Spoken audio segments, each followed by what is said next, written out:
Mi ponencia se titula Primitivismo en Rosita Quiroga, sus aportes al proceso de nacionalización del tango en la década de 1920. El tango ha pasado de ser un ritmo marginal y de sectores pobres en sus comienzos a constituirse como producto cultural y nacional en la década del 20. Según Florencia Garramuño, este proceso de nacionalización del tango estuvo dado por varios factores, entre los cuales el primitivismo, lo inicial y salvaje, fue uno de los ingredientes que distinguió al género musical y lo posicionó como un producto nacional, cultural y moderno. Asimismo, el ambiente tanguero ha sido desde su surgimiento un mundo ocupado y reglado por los varones. Hablar de tango estaba mal visto y las mujeres que de alguna manera deseaban formar parte, sea como cancionista, instrumentista, bailarina o compositora, debían enfrentarse a esta concepción funcional al pensamiento androcéntrico.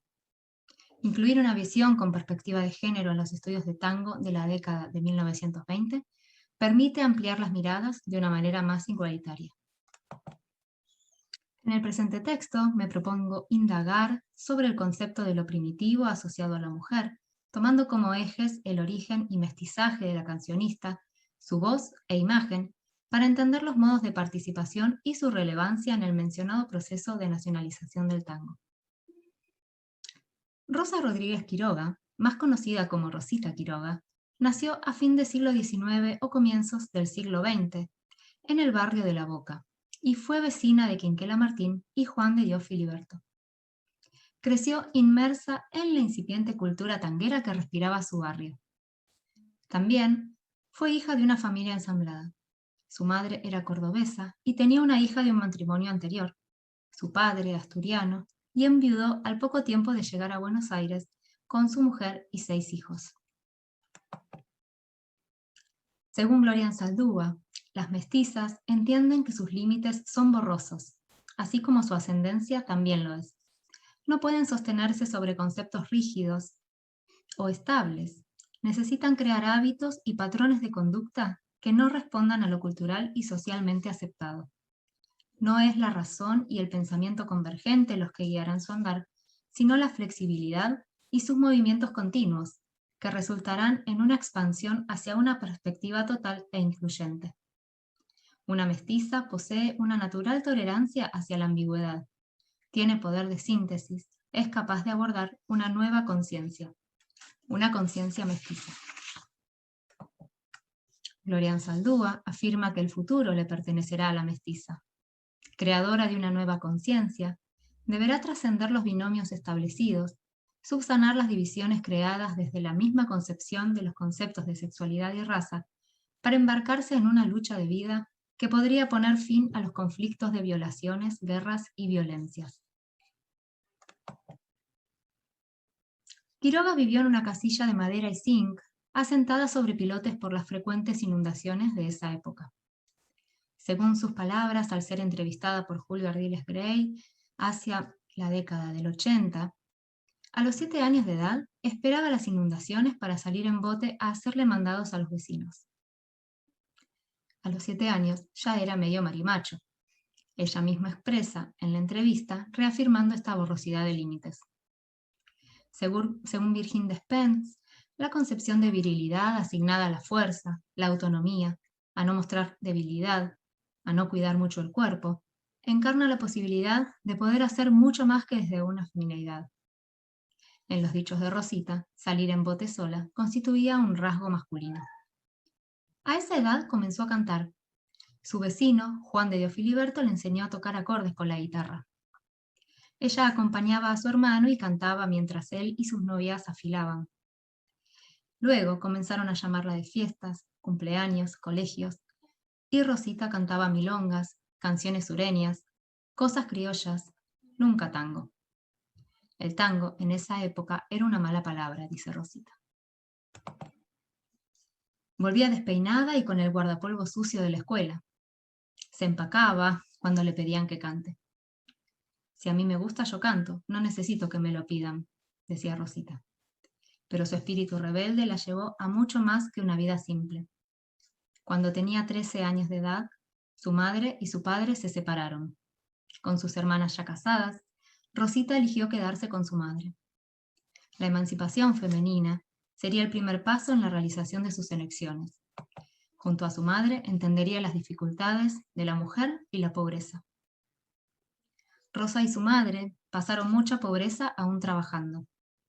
Desde el siglo XVI, la reducción de la mujer a la vida familiar dio por sentado la incapacidad de las mismas para mantenerse.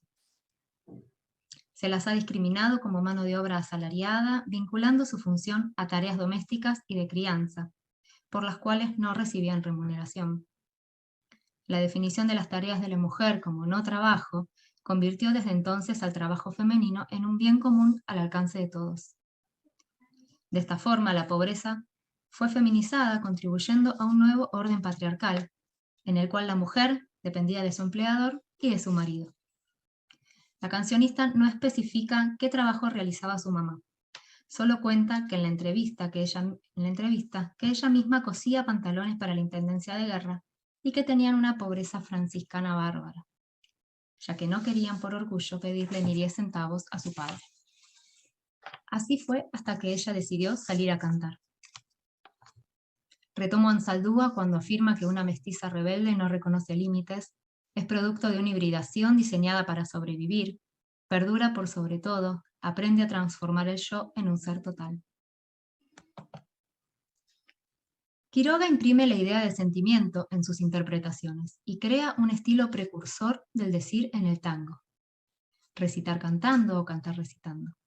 Con un estilo reo y desenfadado de arrastre de notas, portamentos, pequeñas arremetidas y rubatos. Me pregunto si su forma de cantar, los modos de su hablar salvaje como contrario civilizado, son en Rosita una profundización de lo que Garramuño denomina como rasgos primitivos del tango en la década de 1920. Teniendo en cuenta distintas definiciones sobre su actuación, se puede observar que las referencias a su voz destacan una fuerte impronta de su personalidad plasmada en el canto.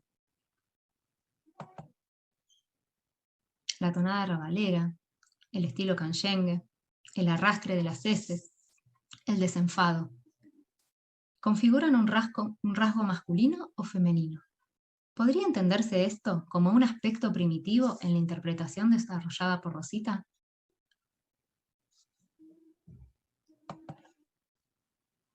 La voz de Rosita narra a partir de un tiempo y un espacio, y cuenta historias desde la representación de un personaje. Su modo de interpretar combina lo hablado con lo cantado, poniendo en juego su autorrepresentación. Según Fries, el cantar las palabras las ubica en un lugar especial de atención y modela un aspecto autorrevelador del personaje. Y en esta distinción, Fritz apela a lo dicho por Stockhausen en referencia a la palabra como símbolo verbal y la palabra como símbolo sonoro. Y el significado semántico que adquieren estas últimas. Rosita Quiroga, al hablar y cantar en sus interpretaciones, conlleva un doble juego entre la representación de su persona y su personaje. El lenguaje cotidiano da cuenta de una cultura oral que ha sido fuente de identidad social a partir de la creación de recursos poéticos, frases, imágenes y clichés elevados y mundanos, estilizados y familiares. Y estos discursos cotidianos cobran sentido a través de la acentuación, el ritmo del habla. Del mismo modo, la música produce sentido desde su acentuación. La interpretación de Rosita aborda ambos aspectos de producción de sentido, disolviendo la relación de poder entre una y otra, exponiendo su propia persona y a la vez su creación de un personaje en las canciones. Así es que la voz en la cancionista da cuenta de lo propio, tanto desde el lenguaje cotidiano hablado, como desde la expresión cantada, y propone en esta gestualidad un concepto literario y musical a la vez. De modo que a una caracterización normal de la voz femenina en el registro mezzosoprano, Rosita añade un carácter desafiante en su propia dicción, en el cual supone un reto frente a lo establecido por el patriarcado, dando cuenta de una ambigüedad a partir de su canto. El uso del lenguaje configura desde el origen del tango un aspecto primitivo, alejado de la lengua española civilizada.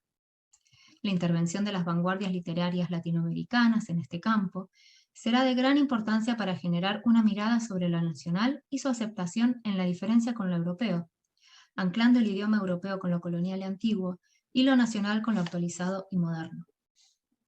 La creación de un lenguaje nacional va a ser parte de la utopía vanguardista que renueva las ideas románticas de los primeros escritos nacionales. En su estudio sobre los problemas de la lengua en Argentina, Ángel Rosenblatt afirma que a partir de la colonia, y especialmente después de la independencia, prevalecían formas diferenciadas del habla, divergentes del español castizo, y reconocidas hoy como típicamente argentinas. El lenguaje que usa Rosita Quiroga en sus interpretaciones contiene palabras en lunfardo y expresiones mundanas. Entraña los modos de hablar propios del lenguaje oral. El ceseo, el yeísmo, el che y el voceo son parte de sus canciones.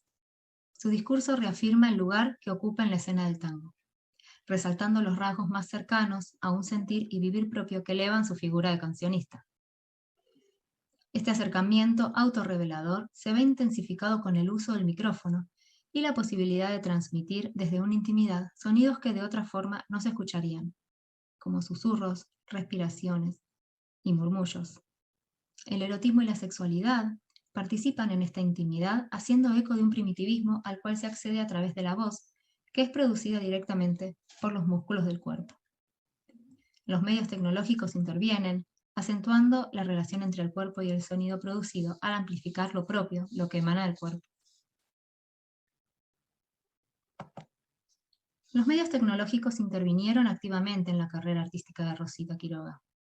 Su época de mayor esplendor y reconocimiento coincide y se vio influenciada especialmente por los avances en la industria discográfica y radiofónica en Argentina. En pocas palabras, Rosita Quiroga fue la primera mujer en grabar su voz en una compañía discográfica en 1922, codirigió la compañía de comedias Víctor junto a Juan Belich, estrenó en 1926 el sistema de grabación eléctrico en la RCA Víctor con el tango La Musa Mistonga, fue artista exclusiva del sello Víctor y participó activamente en la compañía discográfica recomendando artistas. Rosita comenzó su carrera en Bahía Blanca, sin embargo el éxito a la compañía Víctor es el hecho que marca el comienzo de su éxito. A través de la grabación de discos y la participación en emisoras radiales, se vincula con su público. De esta forma, erosiona la diferenciación establecida por el patriarcado, en el cual la feminidad se afirma desde la ausencia de tecnología en el accionar de la mujer. La fuerte articulación entre Rosita y la tecnología permite observar una feminidad que amenaza con romper las definiciones patriarcales. En una publicación de The Voice of the Victor, en su edición española para Latinoamérica, Rosita reafirma su decisión de participar mayormente del ambiente radial y discográfico. Su voz contiene un cuerpo imaginado. La representación del personaje a partir de su voz devuelve un primitivismo que se expresa desde la relación de lo vocal con lo corporal. Y a la vez, el lazo con los avances tecnológicos demuestra una modernidad que expresa la ambigüedad que da valor al tango como símbolo nacional, tal como lo manifiesta Garramuño. Es aquí en donde lo primitivo y lo civilizado se encuentran en una trama con límites difusos, en donde lo moderno se convierte en medio para resaltar lo primitivo.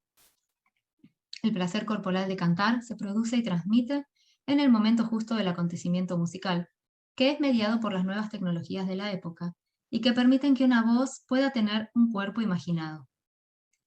Rosita Quiroga afirma en la misma nota que a pesar de que su gusto musical se inclina por la canción criolla, ha dedicado gran parte de su repertorio a las preferencias de los radiófilos, el tango.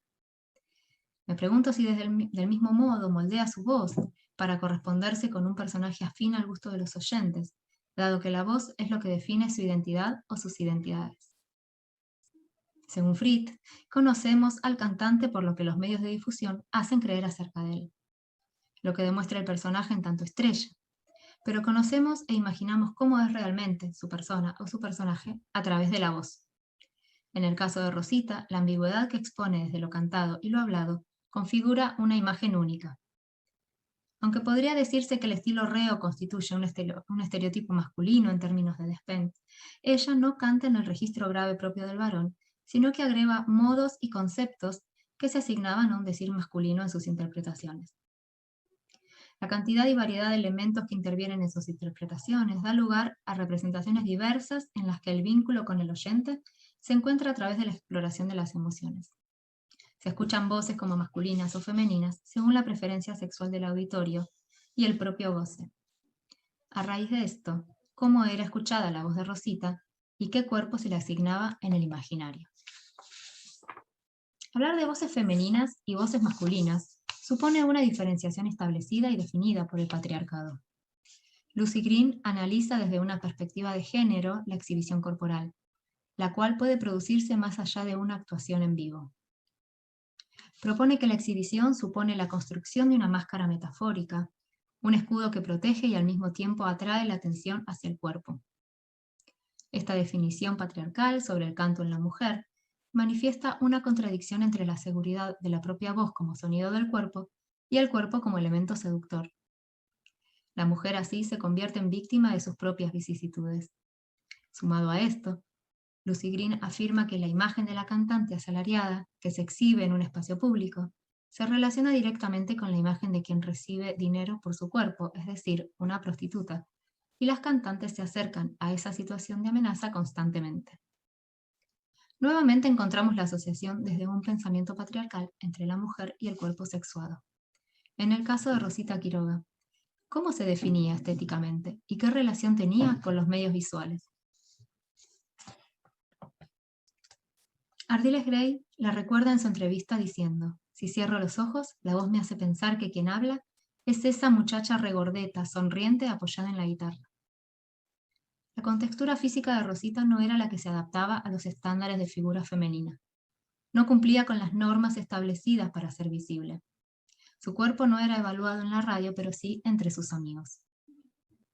Según Lux Moreno, el creciente mercado capitalista en la década de 1920 presenta una serie de dispositivos que controlan los deseos y necesidades de las personas. Son mecanismos para determinar y separar lo aceptable de lo inaceptable y lo normal de lo anormal. Se convierte así a la corporalidad en una mercancía funcional a una homogeneización de modos y formas culturales que determinan la visibilidad de las identidades que serán reconocidas. En el caso de Quiroga, su visibilidad corporal está arreglada por estos condicionantes sociales que la limitan en el mercado visual. Las tapas de discos editados por la discográfica no muestran a Rosita de cuerpo entero, sino solamente su cara, torso superior y en la mayoría de los casos cubierta por la guitarra. Según Lucy Green, la exhibición de los instrumentistas puede resultar menos femenina porque no dependen tanto de las vicisitudes de su cuerpo. La tecnología aparece como mediadora entre el cuerpo y la producción sonora, y por lo tanto no están disponibles como cuerpos sexuados. En palabras de la autora, la interpretación instrumental de las mujeres amenaza con romper las definiciones patriarcales y ofrece una feminidad que controla, una feminidad que se aliena en un objeto y usurpa el mundo. Lucy Green afirma que en los retratos la guitarra instaura una barrera física e ideológica entre el cuerpo del intérprete y el público. También, Nogueira y Michelon explican que el retrato respeta los cánones de representación impuestos por la industria cinematográfica hollywoodense y la consecuente construcción del Star System. Es decir, el retrato debe estar embellecido, divinizado y diferenciarse de la fotografía social. En el caso de Rosita, puede observarse una construcción embellecida de su rostro y torso superior en discos y revistas, correspondiéndose con el mandato impuesto. Rosita Quiroga reúne en su voz, imagen y origen características que profundizan los elementos primitivos del tango. Al mismo tiempo, es símbolo de modernidad al ser pionera en el uso de las nuevas tecnologías. Sus características interpretativas se observan ambiguas acompañando al proceso de nacionalización que se expresa en el mismo sentido. El cuerpo imaginado propone un vínculo con el oyente a partir de su esencia como mujer de barrio, cercana al arrabal porteño, que se muestra tal y como sus radiófilos desean escucharla. Las fotos en discos y revistas reproducen un rostro embellecido, según las convenciones establecidas por el mundo hollywoodense, y al incluir su cuerpo en las imágenes, él mismo se encuentra tapado o cubierto por su instrumento musical. Todos estos elementos se conjugan dentro de lo primitivo y lo moderno, lo femenino y lo masculino, dando cuenta de la ambivalencia que presenta. El éxito que logra en el sello Víctor está dado por constituir en sí misma un producto moderno y único, Ella y su voz se convierten en un objeto artístico que constituye un producto cultural, el cual genera ganancias y acrecienta su fama al ingresar al mundo capitalista. Es sin dudas un producto moderno, con atributos competitivos, emprendedores, con elevada difusión y posibilidades de exportación. Rosita rompe con la figura de la cantante femenina sujeta a la exhibición y a las vicisitudes de su cuerpo. Sus límites difusos entre lo considerado femenino y masculino son fundamentales en la definición de su propia identidad y en la relación con su público. Su personaje ligado al barrio, al arrabal y a los medios tecnológicos de comunicación dejan entrever un sujeto ambiguo, marginal y al mismo tiempo moderno. Ser artista mujer en una sociedad regida por normas patriarcales puede resultar en un camino lleno de dificultades, más aún cuando se trata de la intervención femenina en un género musical que desde sus inicios fue abordado desde un androcentrismo. Rescatar la figura de Rosita Quiroga y su participación en el proceso de nacionalización del tango es parte del revisionismo, crítica y deconstrucción que debe realizar la musicología feminista, como afirma Marcia Citron, para enriquecer el discurso transgresor en los estudios de género musicales. Muchas gracias.